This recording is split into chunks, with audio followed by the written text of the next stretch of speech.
Will AI take over your job? Topic preview. Audio and captions begin shortly. What if the tools making us more creative are also quietly narrowing our collective imagination? By 2030, a massive 78 million job gain awaits those ready to trade the technical how for the strategic why. As old hierarchies dissolve into agile pods, it's our unique soul and intentionality that will define the future, proving that while AI can remix the past, only humans can truly lead the way. Welcome to The Debate. Today we are looking at the shifting landscape of artificial intelligence between 2024 and 2030. The central question before us is this: will AI's integration into the global workforce and creative industries primarily elevate human potential and create a net positive economy? Or, well, will it fundamentally dilute authentic human creativity and drive severe structural displacement? I view AI as a powerful engine for human augmentation and net job growth. And I argue that this transition brings a dangerous homogenization of creativity and severe disruption to vulnerable workers. We are entering an unprecedented collaborative era between humans and machines. The World Economic Forum projects a net employment increase of 78 million jobs by 2030. It is not just about replacing tasks, it is about augmenting our capabilities. Look at the 2024 University College London study on creative fields. AI assistants actually enhanced individual creativity by nearly 27% for less skilled writers. It acts as a co-pilot, taking over the repetitive volume generation so humans can focus on strategic direction and, emotional depth. The augmentation argument is appealing, sure, but it assumes a frictionless transition that history shows us rarely happens. That net increase masks a painful reality, the initial displacement of 92 million roles. We are looking at a profound structural upheaval where up to 30% of current U.S. jobs could be automated. And regarding that UCL study, you are missing the core paradox the researchers identified. You mean the reduction in collective diversity? Exactly.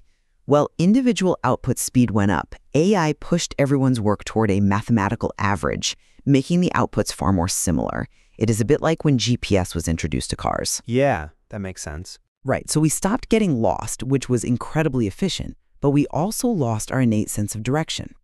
True breakthrough innovation requires lived experience and the intentional breaking of rules, things an algorithmic pattern matcher simply lacks. That is an interesting point, though I would frame the economic shift a bit differently. Let's look at what economists call high complementarity roles.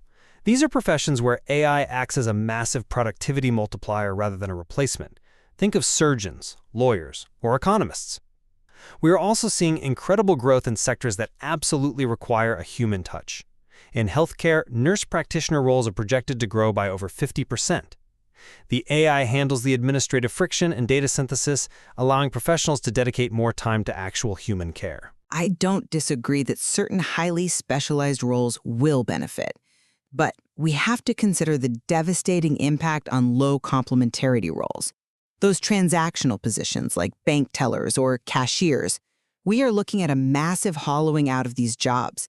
The real crisis isn't just that these roles are disappearing, it is that we are entirely unprepared for the sheer scale of the reskilling required. If nearly 60% of workers need urgent upskilling by 2030 and we lack the institutional infrastructure to support them, we are going to leave millions behind in this blind pursuit of efficiency. The transition certainly requires serious management, but the adaptation is already happening organically. Right now, 86% of global creators are actively using generative AI in their workflows. They aren't being replaced, they are evolving. By offloading the trend synthesis to a machine, human creators can actually excel where they are needed most. They provide the cultural context, the strategic alignment, and the authentic voice. It is a collaborative model that scales human potential rather than capping it. But does it actually free us up for authentic voice, or does it just flood the market with homogeneous derivative content? AI cannot intentionally break conventions for specific aesthetic effect. It doesn't grasp cultural nuance. It only synthesizes what already exists in its training data. If we outsource the heavy lifting of ideation to machines, we threaten the very diversity of thought that drives genuine artistic and intellectual evolution. Clearly, we are looking at two very different interpretations of the 2030 landscape. I see AI as a necessary evolution, a collaborative tool that, when deliberately paired with human empathy, will scale our potential and build a net positive economy. And I maintain that without extreme caution, this is a disruptive force that threatens workforce stability and flattens the rich diversity of human creativity. Navigating the years ahead will require immense adaptability and a very careful pairing of human insight with machine efficiency. We will leave the discussion there for today. As always, we encourage you to evaluate the material and form your own conclusions on what this technological shift means for our future. Thank you for joining us on The Debate.